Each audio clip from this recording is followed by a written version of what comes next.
What's up, guys? Rick from DFS On Demand here with a preview for this week's Sony Open, the first full field event of 2020. But before we get into that, a lot of news, a lot of announcements. There's so much going on. So I apologize if you've emailed me or you sent me a Twitter DM. I am like way behind. I'll get back to you as soon as possible. The Fantasy League, which basically all the drafts have wrapped up to this point. I will be sending out more information on that in the next coming day or two. Look for that information because we are going to get started for this week's Sony Open. Additionally, the scheduling for this week, Tuesday, tomorrow, should be the one and done preview, which again starts this week. Wednesday should be a betting preview, and then I'm hoping to have something on Thursday. We'll see what comes out just to kind of get you through, the first round of the tournament. So I'll try to get as much of that out as possible, and then of course I'll be on CBS Sports, the First Cut podcast. There should be one episode today on Monday, and then another on Tuesday previewing the Sony Open as well. So there's a lot going on. In terms of giveaways, I've reached out to all of the contest winners over the course of the last week, but this is the DFS video. So the winner for the DFS subscription package to DFS On Demand for 1 week is Roger Cote. I've already reached out to him. I'll get him set up on the site. And there is a way for you to win access to my site, all the tools that you are going to see in the video this week. Here's what you have to do. It's something new this week because there's something new going on. So the Pat Mayo Experience Awards. Today is the last day to vote in the Pat Mayo Experience Awards. I'm up for favorite guest of those who frequent the show. So I am not above stuffing the ballot box on this for my ego. I'm trying to win this. I'm in a very close competition with Ben Raza. He's like 1 percentage point up, but I think we can do it. You've got like 12 hours left to vote on this. So here's how you do it. I will put a link to the tweet that you can vote in the description below. Both the iTunes and the YouTube version of this show. Click on that link. Click on my name, Rick, to vote for me, and then just comment on that tweet so that I have a way to get in touch with you if you win. So I'll draw from someone who comments on that tweet. I'll give you, I'll do a month subscription to DFS On Demand. So you'll have a pretty good chance of winning it. Just go and give me that vote and stroke my ego a little bit. All right. I think that is probably it. I will be in touch a lot this week, but for now, let's get into the Sony Open DFS preview. All right, Sony Open time. Waialae Country Club. I'm actually super stoked for this. The Sony Open has a special place in my heart. This is the place I saw my first live PGA Tour event. We were on vacation. We went out there. Highly recommend it for anyone if you've not seen these guys up close. Even like the 300th player in the world, when he hits a golf shot, it is something special. So highly recommend it. Go see these guys in action. But what are we dealing with Waialae?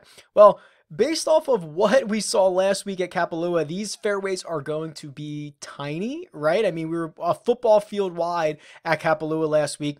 Not so much this week. And it is generally one of the shorter courses that we see on the PGA Tour rotation. It is about 7,000 yards. It plays to a par 70, meaning that we're only going to get the 2 par 5s. This generally turns into a ball strikers course. Guys that can hit their second shot well, hit their approaches, hit their wedges, tend to find success here. But it does open up a large range of outcomes because you can bomb and gouge it like Justin Thomas has done in the past to shoot a 59 and win by 7 shots over Justin Rose. We've seen that.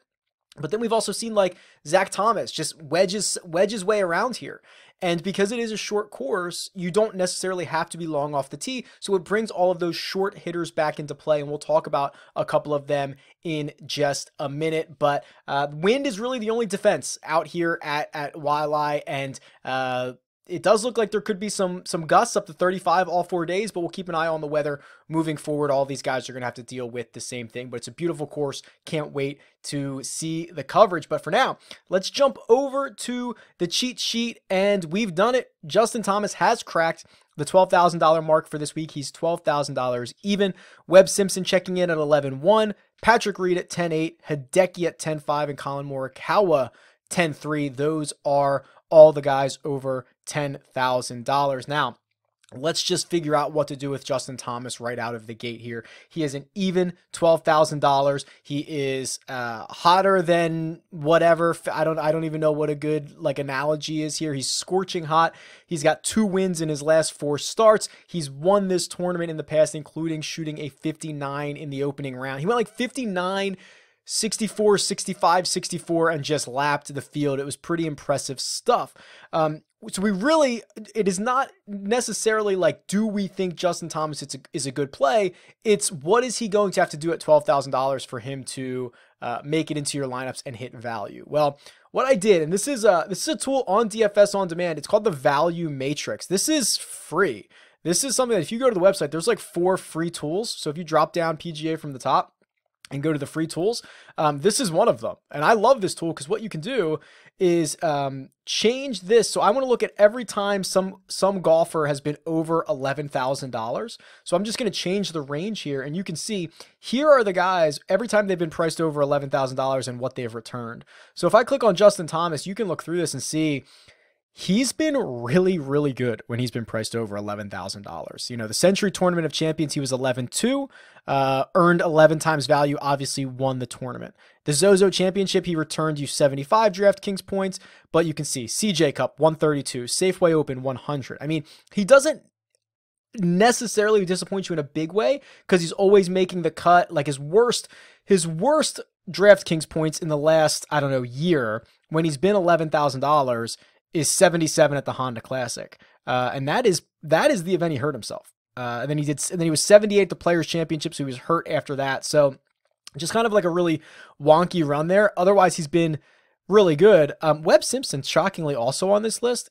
He's not 11,000 this week, or is he? How much does he cost? Let's see. Yeah, he's 11-1. So every time he's been 11,000 before, here's the 4 other times. And he's a pretty good front runner. It's only been at the RSM Classic and the Wyndham Championship, the 2 events where he's like the head of the class. So that's kind of what you're looking at here when you're talking about Webb Simpson. So he's not the head of the class here. You know, Justin Thomas is, but Webb presents himself a really good pivot play, and he's been the only 4 times he's ever been over $11,000, he's been great. So like, hey, I don't know. You might just want to pivot yourself to Webb, who I'm a big fan of. As I start building lineups, I'm going to have to see which direction I want to go in and see if there's anybody down in the value portion of this range, if I can get Justin Thomas into some lineups. But I think both him and Webb Simpson are excellent plays around here. Now, the bottom half of this $10,000 range, this is where I think GPPs will be won and lost, because I think these are the guys that are most compelling that I don't think anybody knows what to do with. It's very obvious to go get JT if you can afford him. It's fine to go get Webb if you can afford him. Patrick Reed to me is a little bit of fool's gold. So he's $10,800. Let me flip over to the strokes gained database here, and I'll pull up Patrick Reed, who obviously got into the playoff last week at the Tournament of Champions. Played really well, but here's my issue. 9.3 strokes he gained on the greens last week. If I just sort by his best putting performances, this is his last 60 measured tournaments. So this goes back like 3.5 years.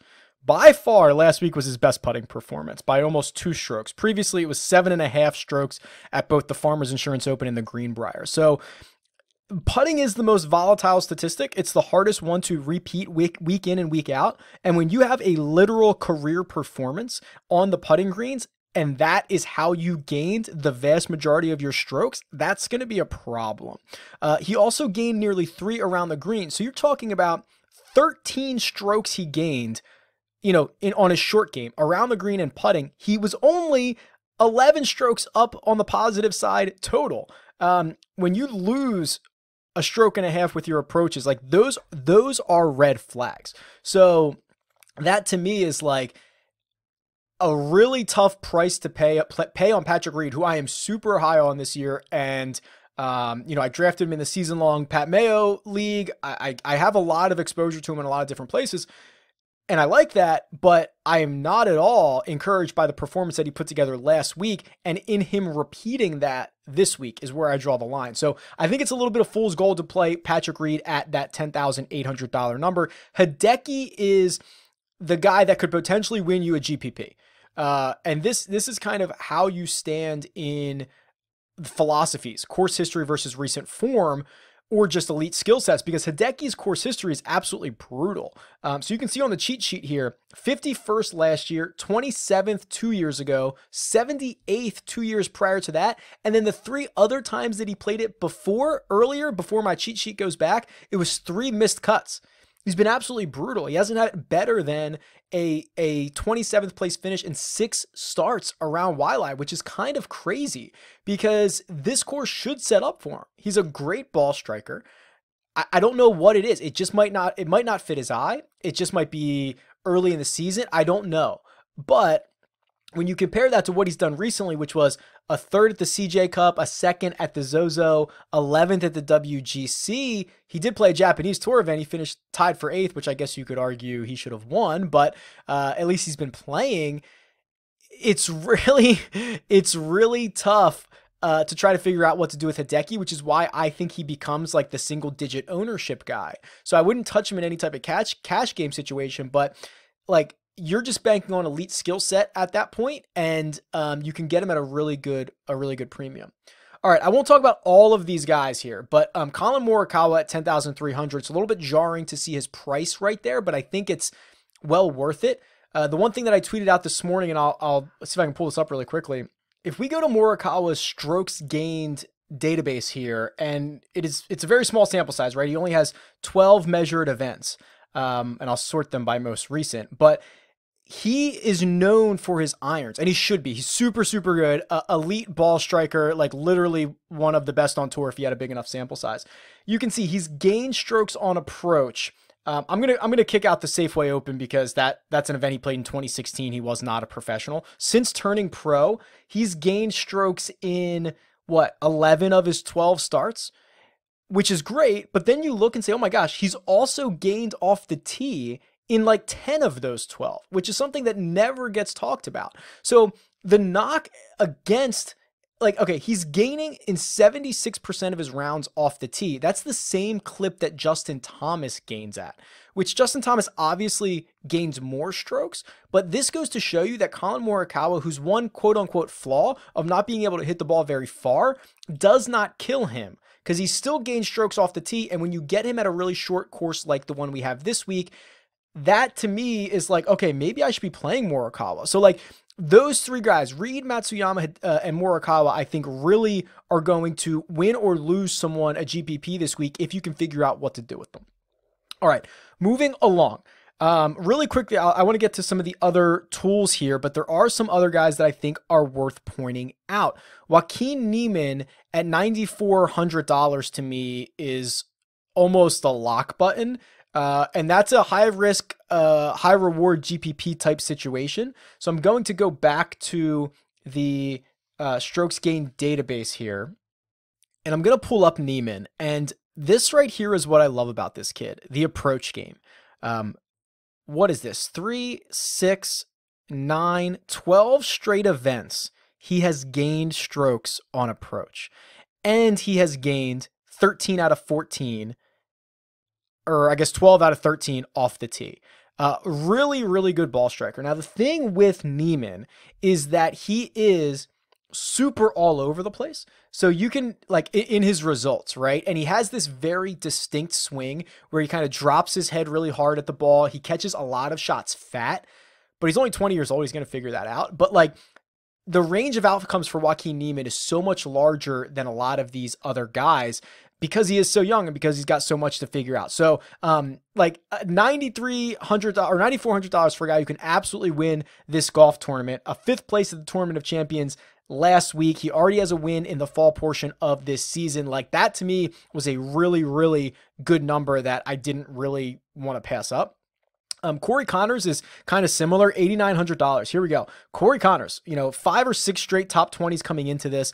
If you want to talk about elite ball strikers, there's very few guys like Corey Connors who, he was top 10 last year, both in strokes gained off the tee and in strokes gained approach. Now, the problem is he was like 190th in strokes gained putting. He just absolutely cannot putt. But if you go back and look at the events that all he does is he gains like 1 stroke putting on the week, the entire week, a quarter of a stroke per round, he like wins the golf tournament or he finishes in the top 5. The Valero Texas Open, which is the event he won last year, he gained 2 strokes total putting, a half a stroke a round. One of the lowest numbers for any winner we saw last year because his ball striking is so good. Obviously has a little bit of an affinity for Wiley because he not only Monday qualified for this event last year, but he ended up finishing in a tie for 3rd, which is really impressive. You know, you go out there, you grind, you earn your way into the field, and then you back it up with a really nice finish. Much better player now. You know, he's won on the PGA Tour between then and now. So excited to see what he can do at only 8,900. I mean, Kevin Kisner's here, 87. When you're talking about a field of guys where if you're shorter off the tee, it's not going to kill you here, and you're a good ball striker, Kevin Kisner for me is that guy. Let's see. There's a couple others I wanted to point out here. Let's see. Oh, okay. Sebastian Munoz is pretty interesting here. So let's pull up Sebastian Munoz and let's remember a couple things. He is already a winner this season. He won the Sanderson Farms, I believe.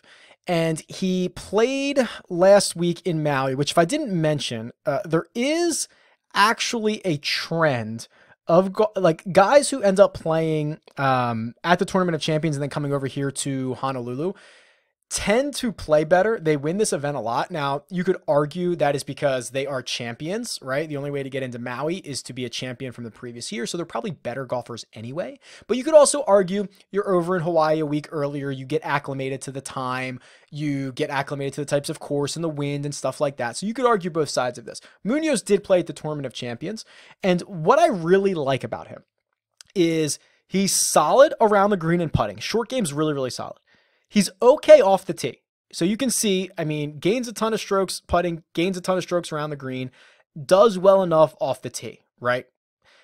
The thing I like, which is, this is going to sound crazy, is that he's all over the place on approach. All over the place. The guy's a nut job. Like, last week at the Century Tournament of Champions, he lost 5 strokes on approaches. Earlier this year at the Military Tribute at Greenbrier, the opening event, he gained nearly 6 strokes off the tee. That is like an 11 shot difference over the course of those 2 events. He gained 3 at the Sanderson Farms, which is the event that he won, and he lost 3 weeks later at the Houston Open. So it's weird to say I like the volatility, but I like the volatility because that's the type of guy that if one thing goes right, all Munoz needs to go right is his approach game. And we have seen every so often, you know, twice in the last 6 starts, it goes really right. It could go really wrong too, but it could go really right. And if it goes really right, he's capable of winning. So this is kind of like a situation where he only needs one thing to go right to win. Someone like a Cameron Champ needs 3 things to go right to win. Like his driver's awesome. It's like one of the best in the world. But he also needs his approach game, his around the green game, and his putting to get figured out because it's all so bad. It's unlikely that all 3 of those things come together. All Munoz needs is one good week hitting his iron shots, which he's done, and he's shown us he's capable of doing, and he's in contention. So, like, I'm going back to him. I know he burned a lot of us. Remember that last week, the Tournament of Champions, he was very much in that thing. I think he was in a tie for 8th on Friday afternoon, and he came in on 17 and 18, and he played them 5 over par. He went double, triple, which 18 specifically is like the easiest hole on the course. So really played himself out of it in 2 holes, but otherwise he didn't play all that poorly. And you know, it's a lot different story if he just plays those holes at even par. Obviously easy to say, but if he just plays those holes over par and he enters the weekend in a tie for 8th, we're probably all thinking about Munoz a little bit differently today when really 2 holes got away from him in Maui. So I'm willing to kind of forgive and forget on that side of things. All right, now there's 3 guys that will probably be my value go-to guys. So Brian Stuard here at $7,900. You know, it's Brian Stuard week. There's only a few events, so I'll just tell you who the 3 guys are. It's Brian Stuard, it is Brian Gay, and it is, where is he? Zac Blair.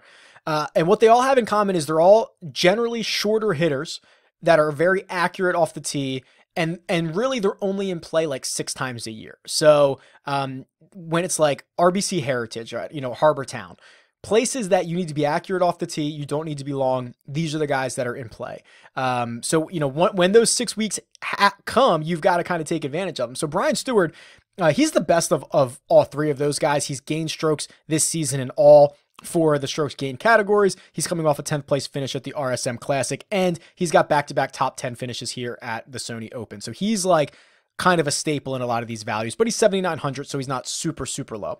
Brian Gay, another guy who, has had decent, where I'm looking at the wrong thing here, decent success at the Sony Open in the past, and even he's played it a lot. I think he's made 9 of his last 10 cuts here. He's played the Sony Open a bunch of times, and he's got a 3rd at the Bermuda, a 14th at the Mayakoba, a 7th at the Shriner. So he's got some good finishes this year. He does not come without risk, of course. And then the last guy down here, who I still can't find. I couldn't find him the first time I looked for him. Oh man. How much, what did I say it was? 6,400? This is embarrassing. Where'd he go? I just had him here. Oh, Zac Blair, 67. I scrolled right past his name 100 times. All right, Zac Blair. This is really a course horse type of situation. So he's got a 57th, a 3rd, and a 6th in his last 3 starts at the Sony Open. What I like about Zac Blair is he's kind of a grinder, right? He had to go back down to the Korn Ferry Tour last year and earn his card back, and he did so. And he won a Korn Ferry Tour event late last year. He racked up the top 10s on the Korn Ferry Tour, and I don't want to knock this field, but you could argue it's kind of just like a little bit better of a Korn Ferry Tour event. Obviously, there's good guys at the top, but early in the year, a lot of these guys trying to get wins underneath their belt or trying to get points underneath their belt. You're seeing a lot of newcomers here. You're seeing a lot of the young guys here. Like Zac Blair's going to recognize a lot of the guys in this field from the Korn Ferry Tour last year. So this is kind of a good spot for him, in my opinion. All right, let's cut over and wrap this up with the course key stats here and kind of take a peek at what's popping up. So if you are new, welcome. Make sure you subscribe, whatever else you're supposed to do. This is a regression model that I create that looks at all of the PGA Tour statistics, and it looks at all of the tournament results for the last 12 years. And it says what type of players have found success at this course. That's all it does. So when you look at it and you say, okay, driving distance, the number one or the highest ranked stats out of the most common stats, driving distance. That means that golfers who hit the ball far or who ranked well in that category also finished well here at the Sony Open. Same goes for strokes gained off the tee. I don't think it's and driving accuracy, actually. So I mean, it is no coincidence that the top 3 stats, the top 3 most common stats, are all off the tee stats. Distance, off the tee, and driving accuracy. That should be no surprise. So I'm going with ball strikers, and then of course approach is the 4th one, right? And tee to green is 5th. So like it literally all adds up here, right? So it's all about ball strikers. You see around the green and putting, they rank middle of the pack, 26th and 28th out of 50. Even birdie or better percentage, which is kind of shocking, 30th out of the 50 PGA Tour courses, because we've just seen guys of kind of all types win here. You don't have to be a prolific birdie maker, but I thought that was interesting. So if you look at these guys, so let's start with driving distance, the long hitters. Ryan Palmer, believe it or not, it leads this list, and I mean, this is, some of these guys have a small sample, but Ryan Palmer, Kevin Tway, Ryan Brem, Tyler McCumber, Sung Kang, all of those guys are under $7,500, and they would fit the driving distance mold. Now, if that's the only thing they do well, I'd be a little bit concerned, but Ryan Palmer, actually, someone I hadn't even considered. Very small sample size, but pretty good off the tee, great on approaches, okay in birdie or better, okay in scoring average, and leads the field in driving distance. That is interesting. I'd have to go back and see how many rounds that actually is, but I'm learning something as I'm going through this with you guys. Okay, then you get to, let's go to, I want to do strokes gained off the tee specifically. I think this is a better stat. Boom, my boy Corey Connors, $8,900. Chris Kirk, Chris Kirk is second here, 1.33. Has he won this event? I got to pause. I think he might have won this event. Okay, he hasn't won it, but he's got 2 top 5s. I don't know why I thought he might have won it. And then Kuchar's here trying to defend his title. Hudson Swafford, Sung Kang, Doc Redman, excuse me. A lot of guys that would provide value. Sebastian Munoz, my buddy, like 8th or 9th on this list. Strokes gained approach. No surprise to see Webb Simpson here. Kyle Stanley, Matt Every, Ryan Palmer again. Here's Morikawa, Ryan Armour, and Corey Connors again. Oh my gosh. Like if you just go strokes gained tee to green, which is like my favorite statistic in the whole world. Justin Thomas, number 1. Corey Connors, number 2. Joel Damon, Emiliano Grillo, Webb Simpson round out the top 5. I mean, I'm just going to stuff my lineup with these guys here. Just ball strikers galore. Birdie or better. Let's see who makes the birdies. Even though we found it not to be that critical this week. Webb Simpson, really good start to the year. 32%. That will come down, but that's really good. Justin Thomas, Matt Kuchar, Cam Smith in the field, Daniel Berger, and Hideki. So this is a really fun little tool, and it gets better every single week as we go on, as we get more stats. But I love the course key stats to show you what type of player has found success here historically. All right, that's it. Sony Open. I'm stoked. I know you're stoked. Go sign up for everything. There's going to be a lot of content this week. Give me a holler on Twitter at RickRunGood. Best of luck this week, and I'll talk to you guys soon.